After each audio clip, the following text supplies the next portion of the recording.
Salut les gars d'ailleurs. Aujourd'hui, vous l'aurez compris, on se penche sur un événement particulier où certains d'entre vous sont à l'honneur. Je veux bien sûr parler des...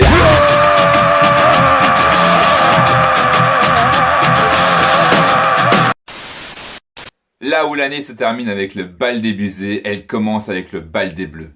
La reprise de la guindaille et l'arrêt de l'abstinence.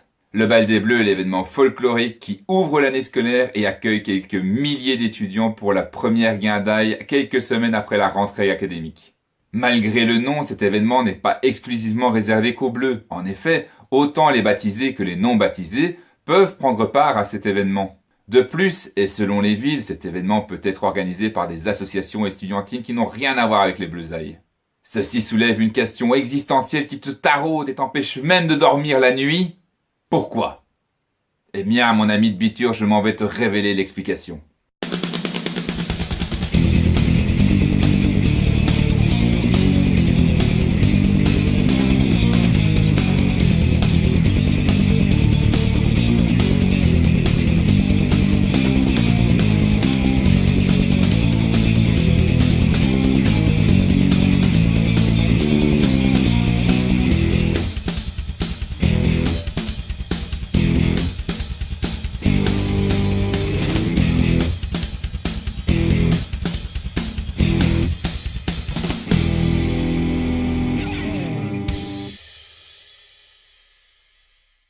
Pour nos amis français qui se croient arrivés sur une vidéo dédiée à leur équipe de foot, eh bien, si vous ne l'avez pas encore compris, ce n'est absolument pas le cas. D'ailleurs, merci d'éviter ce sujet de conversation à notre plat pays. Et cela n'a rien à voir non plus avec vos balles d'encens si vous vous posez la question. Pour ceux qui connaissent un petit peu le folklore estudiantin belge, vous savez qu'un bleu est un étudiant du supérieur ou universitaire qui commence ses bleusailles en début d'année. Et durant la bleusaille, vous verrez ces bleus être chahutés par les baptisés et tous logés à la même enseigne, même s'il s'agissait de Tom Cruise. Lève ton cul, bleu bite! Oh putain de bordel de raclure de merde d'enfoiré de sa mère! Il a dit bite.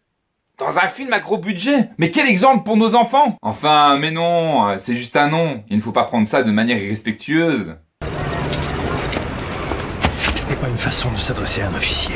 Caporal. C'est comme ça que je m'adresse à une recrue à l'air abruti avant de lui éclater la gueule avec mes Rangers, bleu bite!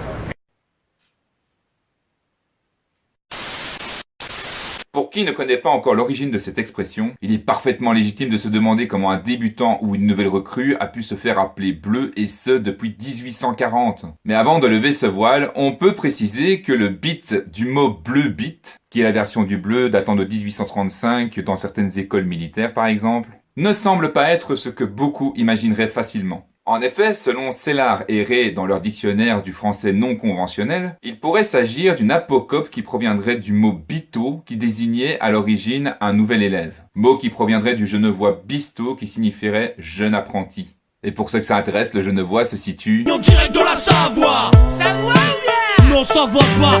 Petit clin d'œil à ceux qui étaient au Wallowa Namur. Ou du moins ceux qui sont arrivés jusqu'à la place Saint-Aubin. Quant au mot bleu, tout court, 3 explications sont généralement proposées, dont les 2 premières sont assez proches. La première viendrait du fait qu'au début du 19e siècle, le conscrit nouvellement arrivé portait une tenue bleue. Et le deuxième viendrait du fait que les soldats d'origine populaire arriveraient à la caserne avec une tenue bleue. Quant à la troisième, elle viendrait du fait que les soldats de la Première République française étaient bleus, et que ces troupes étaient majoritairement composées de jeunes recrues et donc sans expérience. Quoi qu'il en soit, c'est bien la tenue bleue des nouvelles recrues qui est à l'origine de cette appellation. Et il est bon de souligner que l'on peut retrouver un terme pour les désigner dans le monde entier, comme vous pouvez le voir sur ce tableau. Par exemple, aux Pays-Bas, il s'agira d'un nouveau venu, en Roumanie, d'un novice, et en Italie, l'appellation signifie de premier poil. Oui, poil. Quoi, tu te demandes s'il n'y a pas une analogie avec le statut du bleu qui devient poil une fois qu'il est baptisé? Eh bien, pour le savoir, il faudra attendre une prochaine vidéo relative à ce sujet. En attendant, cela ouvre une nouvelle question qui t'empêchera encore de dormir la nuit. Bref, poursuivons. Si le bleu à l'origine était d'abord utilisé pour désigner le nouvel arrivant sous les drapeaux, il est ensuite sorti du milieu militaire pour désigner n'importe quel arrivant sans expérience et de ça dans n'importe quelle profession, y compris les étudiants. À ce titre, cela signifie donc que n'importe quel nouvel étudiant peut être désigné comme un bleu. Et donc, vous l'aurez compris, le bal des bleus signifie en fait le bal de tous les nouveaux étudiants. Ainsi se termine cette vidéo. Et si tu t'es lancé dans l'aventure des Bleusailles, eh bien ne perds pas courage et fais très attention en froid qui peut être ton pire ennemi en cette saison. Ainsi, je te recommande de suivre ce conseil.